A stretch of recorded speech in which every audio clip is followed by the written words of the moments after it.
총선이 이제 2달도 채 남지 않으면서 여야 정당의 공천 작업이 속도를 내고 있습니다.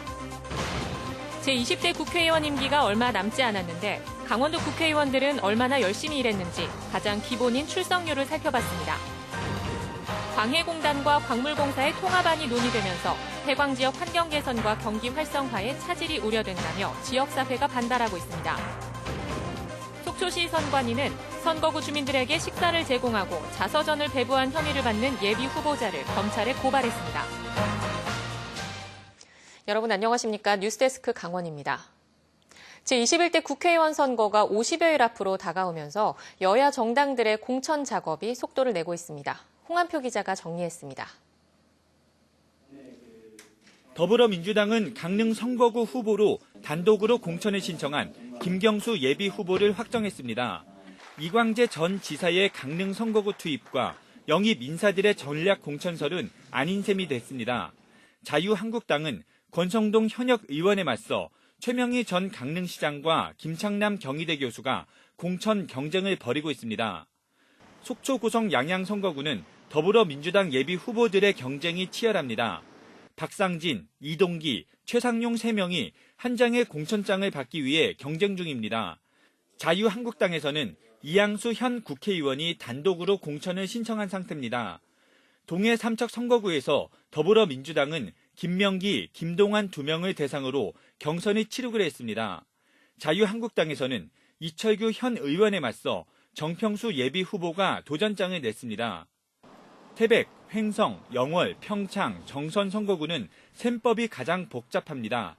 더불어민주당에서는 원경환, 장승호 2 예비 후보가 경선을 치르게 되지만 후보 자격을 놓고 갈등을 벌이고 있습니다. 자유한국당에서는 염동열 의원이 3선 도전을 선언한 가운데 김현식 전 태백시장, 박성규 전 영월군수, 한상열 교수, 류성호 전 태백경찰서장, 유상범 변호사 등 6명이 공천 경쟁을 벌이고 있습니다. 소수 정당에서는 민중당 장지창 예비 후보가 강릉 선거구에 등록돼 있고 국가혁명 배당금당은 4개 선거구에 11명의 예비 후보로 등록했습니다. 보다 구체적인 대진표는 선거구 획정이 마무리되는 다음 달 5일 이후에 뚜렷해질 전망입니다. MBC 뉴스 홍한표입니다. 제20대 국회의원의 임기가 얼마 남지 않았습니다. 과연 우리 지역 국회의원들은 지난 4년간 열심히 일했을까요? MBC 강원 영동은 우리 지역 국회의원들이 얼마나 열심히 일했는지 점검하는 연속 기획 보도 시간을 마련했습니다. 오늘은 먼저 가장 기본이 되는 출석률을 살펴봤습니다. 박은지 기자입니다. 20대 국회에는 지난해 정치자금법 위반으로 의원직을 잃은 황영철 의원을 빼고 7명의 강원도 지역구 의원이 있습니다. 이들은 지난 4년간 얼마나 열심히 활동했을까? 성실함을 알 수 있는 출석률을 본회의와 상임위원회 활동으로 나눠 살펴봤습니다. 국회 본회의장에 100% 출석한 개근 의원은 원주의 송기현 의원이 유일합니다. 두 번째로 출석률이 높은 의원은 90.3%의 염동열 의원, 세 번째는 88.8%의 김기선 의원이고 이철규 의원이 85.5%, 권성동 의원 85.4%, 이양수 의원 84.1% 순서이고 김진태 의원은 77.9%로 가장 낮습니다. 상임위원회는 의원마다 소속 상임위가 다르고 회의 개최 횟수도 다르기 때문에 각각의 출결 사항을 따로 확인했습니다. 상임위 출석률이 가장 높은 의원은 205번의 회의 가운데 195번 출석해 95.1%를 기록한 송기현 의원이었습니다. 이어서 92.9% 이철규 의원, 85.8% 염동열 의원, 81.8% 권성동 의원, 81.3% 김기선 의원이었고 김진태 의원 79.6%, 이양수 의원은 79.3%로 80%를 밑돌았습니다. 본회의와 상임위 모두 송기현 의원이 성실하게 회의에 출석했고 김진태 의원과 이양수 의원은 출석률이 상대적으로 낮았습니다. 국정을 듣고 논의하는 본회의나 상임위원회에 출석을 잘하는 것은 의정활동의 성실함이나 책임감을 보여주는 근거가 됩니다. 하나같이 열심히 뛰겠다는 약속을 했던 현역 국회의원들은 스스로를 되돌아봐야 할 겁니다. MBC 뉴스 박은지입니다. 그렇다면 강원도 의원들의 이 같은 출석률은 전체 국회의원들 가운데 어느 정도였을까요? 지역별로 국회의원들의 출석률을 비교해봤더니 강원도 의원들은 전국에서 최하위권이었습니다. 이어서 김인성 기자입니다. 현 20대 국회의원 295명의 본회의와 상임위원회 출석률을 모두 분석해 순위를 매겨봤습니다. 원주 송기현 의원을 비롯해 모두 17명이 국회 본회의에 100% 참석했습니다. 도내에서 두 번째로 본회의 출석률이 높았던 염동열 의원은 전체 160위, 김기선 의원 192위, 이철규 의원 226위, 권성동 의원 232위, 이양수 의원 241위, 김진태 의원은 277위였습니다. 대구의 조원진 의원은 53.76%로 본회의 출석률이 가장 낮았고 서청원 의원 63.45%, 한선교 67.59%, 김현미 69.66%, 김무성 70.83% 순으로 낮았습니다. 상임위원회는 본회의보다 출석률이 낮았습니다.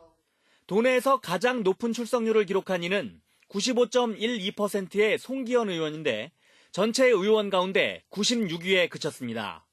이어 이철규 의원이 92.9%의 출석률로 전체 의원 가운데 134위를 차지했는데 이 의원은 사유서를 내고 출석하지 않은 청가가 16차례나 됐습니다. 85.83%의 염동열 의원이 216위, 81.82%의 권성동 의원이 247위, 81.34%의 김기선 의원이 250위, 79.67%와 79.33%를 기록한 김진태, 이양수 의원이 나란히 257위와 258위를 기록했습니다. 출석률이 가장 낮은 의원은 한선교 의원으로 전체 회의의 절반도 출석하지 않아 46.6%였습니다. 다른 지역 국회의원들과 비교하면 도내 국회의원들은 본회의 출석률은 전국에서 15번째였고 상임위원회는 가장 낮은 대구에 이어 16번째였습니다. 의정활동의 기본인 출석조차 제대로 하지 않는 국회의원은 열심히 일했다고 스스로 말할 수 있을까요? 이번 21대 총선에 나서는 후보자들은 당선되면 성실히 출석하길 기대합니다. MBC 뉴스 김인성입니다. 강원도가 성공을 자신했던 알펜시아 매각 사업이 시작부터 차질을 빚고 있습니다. 코로나19 사태로 중국 행정력이 마비되면서 국제금융 컨소시엄으로부터 계약 이행 보증금조차 받지 못하게 된 건데요. 매각 절차가 언제 재개될지 기약이 없습니다. 허주희 기자가 보도합니다. 강원도가 추진하는 이번 알펜시아 매각 사업은 최무순 도지사까지 나서서 성공을 자신했었습니다. 잠정적으로 논의된 가격은 대략 8천억 원 정도가 되겠습니다. 이 가격은 세금을 제외한 액수로 알펜시아 때문에 남아있는 부채를 모두 갚을 수 있는 그런 가격이 되겠습니다. 그런데 한 달 만에 상황이 달라졌습니다. 강원도와 매각 협상을 벌이고 있는 맥킨리 컨소시엄은 계약 이행 보증금 15억 원의 납입 기한을 연장해달라고 강원도에 요청했습니다. 컨소시엄 참가업체 대부분이 중국에 있는데 코로나19 사태로 업무가 마비됐다는 겁니다. 현재 코로나19의 상황이 호전되어 내부 실사 구성원이 입국이 원활해지는 즉시 실사 절차를 진행하겠습니다. 이미 납입 기한이 지난 상황에서 유예 기간인 21일까지 보증금이 입금되지 않으면 협약은 법적으로 무효가 됩니다. 강원도는 협약 절차를 언제까지 연장해 줄 건지 구체적인 대응책을 밝히지 않았습니다. 그거보다 좀 강화된 확실한 것, 투자에 대해서 의지나 능력이나 이런 부분들을 좀 강화된 조건으로 해가지고 보여준다면 추진을 할 수 있지 않을까 이렇게 생각을 합니다. 대대적인 투자 협약식을 하자마자 재협상이 불가피한 상황이 되자 비판이 잇따르고 있습니다. 강원도의회는 이번 매각 사업에서도 강원도의 준비가 미흡했다고 지적했습니다. 이미 협약을 체결한 것이 지난 1월 20일경이었기 때문에 이 사업에 대한 준비금은 벌써 준비가 되어 있어야 된다고 보거든요. 강원평화경제연구소는 8개 글로벌 기업이 참여한 컨소시엄이 코로나19 때문에 불과 15억 원을 내지 못한 것은 이해할 수 없다며 컨소시엄 실체에 대해 의혹을 제기했습니다. 1조 원대의 대형 사업이 시작부터 삐걱대는 이유가 정말로 코로나19 사태 때문인지 다른 이유가 더 있는 건지 지금부터라도 점검이 필요해 보입니다. MBC 뉴스 허주입니다. 오늘 시작된 20대 국회 마지막 임시회에서 광해관리공단과 광물자원공사의 통합 논의가 시작됐는데요. 두 기관이 통합되면 폐광지역 환경 개선과 경기 활성화에 차질을 빚을 수 있다며 지역사회가 반발하고 있습니다. 황구선 기자입니다. 4.15 총선 전 열린 마지막 20대 국회. 이번 임시회에 그동안 논란이었던 광해관리공단과 광물자원공사의 통합안이 상정됐습니다. 국회 산업통상자원특허 소위는 두 기관을 합쳐 한국광업공단을 만드는 법안을 총선 전 본회의 통과를 염두에 두고 있는 것으로 알려졌습니다. 강원도 의회가 즉각 반대 성명을 냈습니다. 광해관리공단이 도내 폐광지역 산림 복구와 수질 개선 등 환경 개선 사업을 맡아왔는데 6조 3천억 원 빚더미에 앉아있는 광물공사와 통합되면 환경 개선 기능이 마비될 수 있다는 겁니다. 또 광해관리공단이 해야 될 이런 일들을 좀 탄력을 잃을 수도 있고, 폐광지역 가보시면 아직 산림 복구라든가 폐경len소 처리시설 이런 것들이 한 20%뿐이 지금 진행이 안 되고 있걸랑요. 특히 강원랜드 대주주인 광해관리공단이 도내 폐광지에 해마다 투입하는 700억 원대 경기 활성화 사업비가 엉뚱하게 통합공단 빚 갚는 데 쓰일 수 있다는 우려도 나옵니다. 통합 논란에 휩싸인 해당 기관들의 입장도 엇갈리는 모양새입니다. 광해관리공단 노조는 자산 안정 방안이 마련되지 않은 상황에서 졸속 통합이 추진되고 있다며 반대하고 있고, 또다시 법안 소위에 상정한다는 것은 총선을 앞둔 시점에서 강원도, 특히 폐광 지역에 어떻게 보여질지 걱정스럽습니다.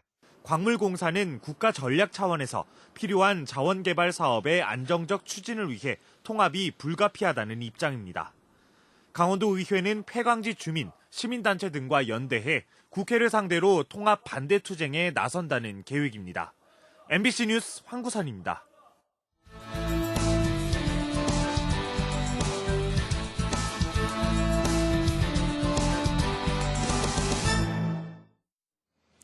선거구민에게 식사를 제공하고 장애인 단체에 자서전을 무상 제공한 예비 후보자가 검찰에 고발됐습니다. 속초시 선거관리위원회는 지난해 12월부터 올해 1월까지 장애인 단체와 선거구민 등에게 자서전을 무상으로 제공하고 모두 4차례에 걸쳐 14만 9천 원 상당의 식사를 제공한 혐의와 선거운동용 명함에 허위 경력을 표기한 혐의 등으로 예비 후보자 A씨를 고발했다고 밝혔습니다.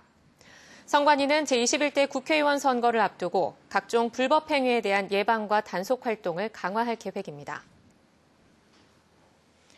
운행이 축소될 예정이었던 강릉선 KTX의 강릉역 주말 운행이 소폭 증가할 것으로 보입니다. 권성동 국회의원에 따르면 다음 달 2일부터 동해역 연장 운행이 시작되는 가운데 강릉역 운행 상하행 2편씩 모두 4편이 주말에 증편됩니다. 증편된 열차는 금, 토, 일 강릉역 출발 오후 5시 반과 밤 10시, 청량역 출발 오후 3시 10분과 오후 7시 55분 편입니다. 삼척 해양 레일바이크 운행이 해안 침식 때문에 이달 들어 2번째 중단됐습니다. 삼척시는 지난 주말 너울로 인해 레일바이크 노선 주변 해안이 심하게 깎여 오늘 영업을 중단하고 복구 대책을 논의했습니다. 강원 뉴스 마칩니다. 시청해주신 여러분 고맙습니다.